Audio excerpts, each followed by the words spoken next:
Comme souvent, il a avalé sans penser ce qu'il aurait à faire ressortir plus tard. Mince, se dit-il. Où pourrait-il se soulager? Eh bien, pourquoi pas dans cette mini-impasse herbacée? Oui. Rapidement, la murène est sortie du slip. Généreuse, elle distribue une urine brassicole sur le parterre étroit. Abel est sur le point de conclure son affaire quand il est interpellé par une voix assez éloignée des vocalises dodécaphoniques. « Eh ben dis donc, tu veux que je t'aide à te la secouer, gros porc ?» Interloqué, le porcelet en question finit de s'égoutter la nerveuse avant de se retourner vers l'interpelle. La dame qui vient de causer arbore une longue chevelure blonde digne de Calamity Jane, si Calamity Jane avait arboré une longue chevelure blonde. « Eh Maru, c'est pas une pissotière ?»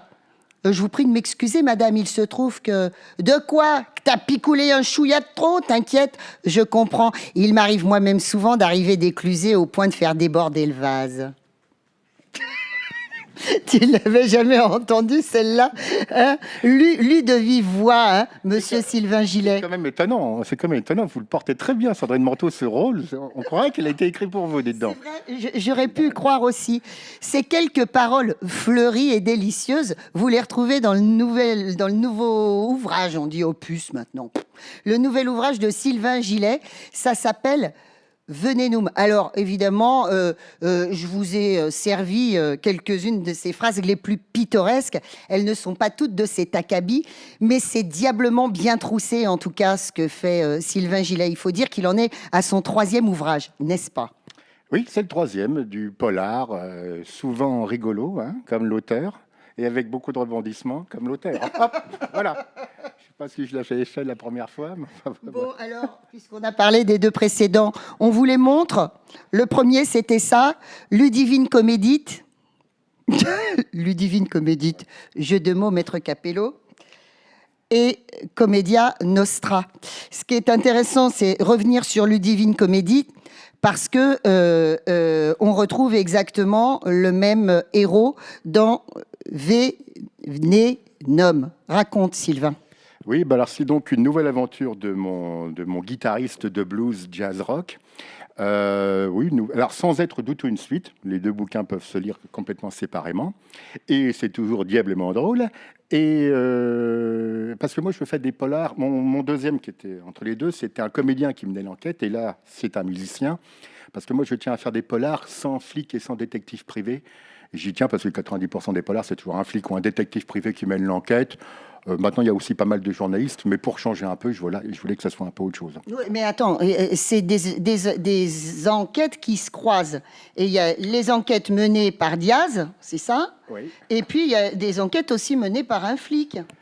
Oui, dans le dernier, il y a 2 enquêtes parallèles. En fait, il y a même 3 histoires parallèles, parce qu'il y a aussi l'histoire du petit serveur de philippin.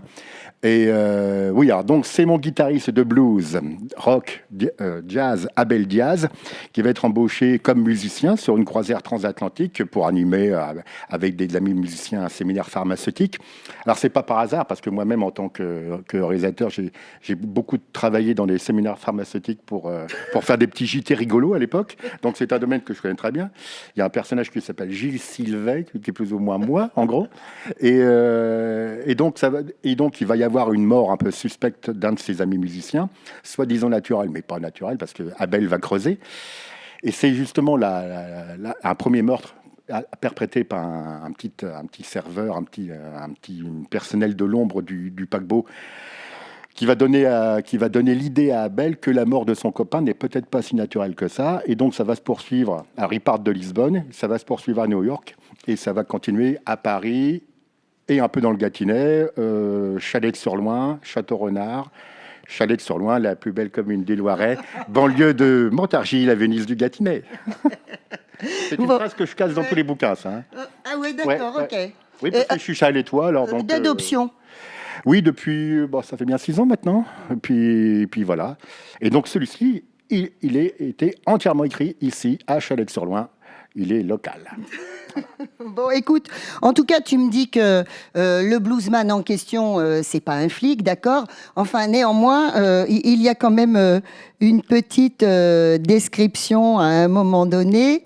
Voilà, Abel a donc de quoi observer. Il a trouvé un truc de filou digne de Colombo, qui dit. Il s'est placé à la table la plus éloignée du buffet, a décidé de ne se servir que des portions lilliputiennes, ce qui lui donne l'occasion de traverser entièrement la salle à plusieurs reprises afin de se resservir. Ajoutons à cela, ça j'adore, une vitesse escargotique. Voilà. Alors, escargotique, c'est bien. Moi, j'aime bien inventer des mots. Ouais. J'aime bien travailler le style. Pour moi, le polar, c'est un prétexte pour travailler le style, la gouaille, la langue. Donc, je me fais plaisir. Alors, Voilà. rappelons, tu en parlais, là, pour ceux qui ne te connaissent pas, qu'à la base, tu es réalisateur, enfin, le monsieur, il est comédien, le monsieur, il a fait du café-théâtre, et le monsieur, il a été réalisateur, et on a eu le plaisir au Vox de Château-Renard, cet été, au Festivox, de projeter l'un de ses courts-métrages. Si je vous dis ça, c'est parce que le court-métrage en question, ça se nomme L'Alexandrinite. L'alexandrophagie. L'alexandrophagie, et tu nous montres là-dedans que tu adores la langue. Oui, parce que c'est l'histoire d'un patient qui rend visite à un médecin car il revient de vacances d'Alexandrie et il a chopé une maladie, il ne parle qu'en alexandrin. Et c'est une maladie contagieuse. Donc au bout d'un moment, tout le monde parle en alexandrin dans le film. Voilà. Et puis j'ai eu l'occasion de projeter les 4 courts-métrages au Vox aussi, c'était c'était avant la Covid, alors c'était il y a longtemps. Hein. Voilà, on avait fait ça aussi, une petite soirée. Dis donc, plein de petits jeux de mots marrants là-dedans. Le chapitre 22. Oui, oui, parce que les noms de chapitres changent à chaque fois. Ça change de nom. Le système nominatif change à chaque fois sur chaque chapitre. Des fois, ça s'appelle 1, des fois A, des fois A'. Enfin, ça change. Voilà. Alors, on rigole beaucoup, une langue pittoresque, des enquêtes, ça bouge dans tous les sens. C'est bien parce qu'on reste dans le canapé et puis on voyage beaucoup. Et puis, j'ai quand même trouvé dans l'univers de Monsieur Sylvain Gillet, un petit côté romantique, un petit moment qui m'a serré le cœur un petit peu. Donc, il nous parlait de ce jeune Philippin qui va commettre un meurtre, en fait, qui est une vengeance. Et je vous lis un petit peu sa rencontre avec son amoureuse. Elle se prénommait Davy. Sa beauté n'était pas celle des magazines. Elle n'était pas une extraterrestre sublimée via un logiciel. Elle ne faisait d'ailleurs pas se retourner tous les mâles qu'elle croisait. Certains même pouvaient la trouver banale. Mais pour Bayou, bien sûr, il en allait autrement. La chose était en fait assez simple. La beauté de Davy, ce type même de beauté avait été conçu pour lui. Un grand sétois aurait dit qu'il s'était fait tout petit devant cette poupée et que pour elle, s'il le fallait, il était prêt à se pendre. La grande marmite du cosmos avait engendré ces deux êtres pour qu'ils se complètent, s'épanouissant l'un de l'autre. La formule avait fonctionné à merveille, tant et si bien qu'un troisième ingrédient était né de l'alchimie. Un petit garçon qui avait maintenant 3 ans, il s'appelait John. L'émeraude maternelle se retrouvait dans ses yeux. Comme tous les ébulons de cet âge-là, il courait partout. De son père, il avait hérité une certaine élégance dans le slip de bain et déjà l'arrêt sur le côté. Et la petite famille ne s'était pas éloignée d'Hydramaillou, etc. Merci, c'est beau.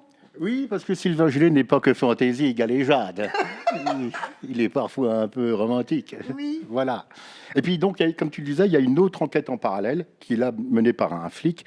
Et on découvrira, est-ce que les deux enquêtes ont un rapport? Peut-être. Allons savoir. Bon, alors, cette jolie femme avec son petit garçon John, ils vont mourir dans une circonstance affreuse. Oui, mais enfin bon, on va peut-être pas tout raconter. Non, mais je raconte pas tout, t'inquiète pas. Et donc le coupable est le docteur Boutard dans la chambre avec le chandelier. Oui, il y a des circonstances un peu effrayantes. Non, mais ce qui m'intéresse... Une vengeance sur 20 ans qui va donner l'idée à mon enquêteur que la mort de son copain musicien, qui l'a embauché, n'est peut-être pas naturelle. Mais ce qui m'intéresse là-dedans, c'est que tu me disais que quand tu étais petit, tu avais évidemment été mise au courant de la catastrophe de Bhopal. C'est ça qui m'intéresse. C'est un peu sur le principe de la catastrophe de Bhopal. Oui. La mort va être provoquée par un produit, une erreur de fabrication chimique dans une dans une usine vraiment mal gérée dans des pays pauvres, ce qui arrive malheureusement très souvent. C'est très étrange. Voilà. Bon, et évidemment, le monsieur Gillet, on le retrouve aussi à un autre moment, n'est-ce pas? L'individu Diaz pénètre dans le bar du donjon. Le charmant troquet est vide. Le patron accueille le héros de cette aventure avec enthousiasme. Bonjour, cher monsieur, que puis-je vous servir? Une bière. La Saint-Alpès, c'est une bière locale. Il va être content. Pourquoi vous lui donnez un accent asiatique? Je sais pas, j'ai eu envie comme ça. Ok, vive l'aventure, il n'y a pas grand monde, dites-moi. Oh, moi, c'est plutôt rare ici. Les gens sont à la lecture, à la médiathèque. Il paraît qu'il y a un super romancier qui... Ah oui, c'est ce que j'ai pu comprendre. Il a vraiment l'air bon, virgule, ce romancier. Ah, pour sûr, il l'est. Mais bon, on va peut-être s'arrêter là, qu'en pensez-vous? Oui, ça va finir par se voir, etc., etc. Je ne sais pas de qui on parle. On ne sait pas de qui on parle. Écoutez, ça, c'est des petits clins d'œil. Hein, c'est des petits clins d'œil que Sylvain fait à tous les gens qu'il rencontre régulièrement. Pas tous quand même, parce que j'ai rencontré beaucoup de gens. Bon, écoute, je te posais une question piège, Sylvain. Pourquoi, quand on est comédien, quand on est réalisateur, un jour on se dit on lâche tout et on fait, voilà, on se met dans ce sacerdoce qu'est l'écriture d'une part, mais l'écriture, produire de l'écrit, on peut, c'est un plaisir solitaire. Mais après, quand on se retrouve à vendre ces petits pains, ces bouquins, ces piles de bouquins dans tous les salons de France et de Navarre, pourquoi on se lance là-dedans? Ben, parce qu'on est totalement inconscient, puis on ne sait pas ce que c'est. Donc, au bout d'un moment, on réfléchit, on arrête. Non, ben, c'est parce que moi, j'ai toujours écrit, quoi. Mais c'était surtout du café-théâtre, du théâtre, des scénarios. Et puis, le roman, ça me paraissait un peu... non pas prétentieux, mais on se pose toujours la question, tu es qui pour avoir le droit d'écrire un roman? Puis finalement, on a parfaitement le droit. Et puis, donc voilà, puis comme moi, ma carrière de comédien se diminuait à grands pas. Pourtant, tu as une sacrée gueule. Oui, mais non, bah, enfin, bon, ça s'étiole, et puis l'envie diminue aussi. Oui, aussi, oui. Enfin, pas que, mais aussi. Et puis pareil pour le Cinoche, parce que bon, à l'époque, c'était encore plus compliqué que maintenant. Donc j'en ai eu marre un peu de courir après des moulins à vent pour ce qui est de la réalisation. Et puis le jeu de comédien, bon, pareil, j'étais peut-être plus aussi passionné qu'avant, on va dire. Bon, écoute, dis-moi, néanmoins, tu passes beaucoup de temps derrière les tables avec les piles de livres. On fait quand même des belles rencontres. Qu'est-ce qu'ils te racontent, les gens qui viennent te voir? Des trucs qui t'ont touché? Bah, chez les copains auteurs, il y a des trucs qui me racontent des trucs. Bah, la même chose, pourquoi ils ont commencé à écrire, et souvent c'est des raisons. Moi, je trouve que la meilleure réponse, c'est de dire je ne sais pas. Je ne sais pas, parce que... C'est une pulsion. Oui, il faut que ça soit naturel, il faut que ça soit presque vital. Vous voyez, les meilleurs auteurs qu'on a... Enfin, moi, je suis, par exemple, fan de, je sais pas, de Bukowski, de François Mauriac, tout ça. Ça n'a rien à voir, les deux n'ont aucun rapport, mais on sent qu'il y a une vitalité derrière, enfin, un besoin d'écrire. Le fait que s'ils n'écrivent pas, ils vont crever. Mais vraiment. Et ça, donc du coup, il y a une humanité qui ressort qui est, je trouve, très, très belle à voir, quoi. T'écris comment? T'écris le matin, t'écris le soir, t'écris tout le temps? Ah, j'écris pas tout le temps, non. Moi, j'écris le matin, et quand je fais une petite pause d'une demi-heure et jusqu'à 19h, très tôt le matin, puis il y a toute la journée complète. Mais pas tous les jours, parce que c'est fatigant, hein. Et puis voilà. Tu commences dans un carnet, tu vas directement à l'ordinateur, tu es dans ton lit, tu es à ta table de cuisine? J'ai un carnet de petites notes, mais c'est direct à l'ordi, et puis après... j'écris, je tourne dans mon salon, j'écris, je tourne dans mon salon, j'écris, je tourne dans mon salon, etc. Et puis après, on reprend. Puis après, ça dépend des livres. Sur le dernier que j'ai attaqué, là, j'ai un plan, parce que c'était un synopsis de long métrage que j'avais écrit, que je vais adapter, comme c'était le cas du deuxième d'ailleurs. Donc j'ai un plan du début à la fin, donc ça, c'est assez rassurant. Mais sur le dernier qui vient de sortir, là, c'était beaucoup plus empirique. Voilà, puis c'est un polar que je voulais beaucoup plus complexe et plus travaillé que le premier. Voilà, un polar beaucoup plus intrigue, qu'est-ce qui va se passer, comment on peut assassiner quelqu'un sur un bateau, est-ce que quand on est sur une croisière transatlantique, est-ce qu'on est forcément sur le bateau quand on assassine quelqu'un? C'est pas forcément évident. Donc il m'a pris beaucoup, j'ai beaucoup réfléchi à solutionner des problèmes narratifs, de chronologie, et donc là j'ai beaucoup marché dans les bois à côté pour trouver des solutions. Ok. Voilà. Dernière info, donc vous l'avez entendu là, comme ça, dans votre petite oreille. Le sieur Gillet, il prépare un 4e bouquin. Et mon petit doigt me dit que ça ne sera pas un policier. Mais ça ne sera pas non plus une histoire d'amour. Ce sera autre chose, encore autre chose. Voilà. Hein, ça vous va? On reste comme ça, là, on fait suspension. Une agréable suspension, comme aurait dit Corneille. Tac, tu veux voir tout, monsieur? Voilà. Hein. Donc il est vert, il est très beau. Hein. Il a une tranche verte. C'est les éditions Ramsay. Voilà. Vous allez l'acheter dans votre bonne librairie. Hein. Il y en a 2 ici. Oui, les librairies du Hérisson, les librairies des écoles. Vous pouvez le commander partout en France et en Navarre. Partout. Vous allez sortir. Il est sorti le 11 octobre, donc c'est très récent. Et puis on pourra se croiser dans des salons et dédicaces un peu partout dans le coin, quoi. Hein, voilà. Un livre très festif, comme l'auteur. La preuve. Merci, monsieur Gillet. On va être obligé de ramasser maintenant, c'est malin. Gillet. Hervé, un balai, je vais balayer, Hervé. Voilà. Super.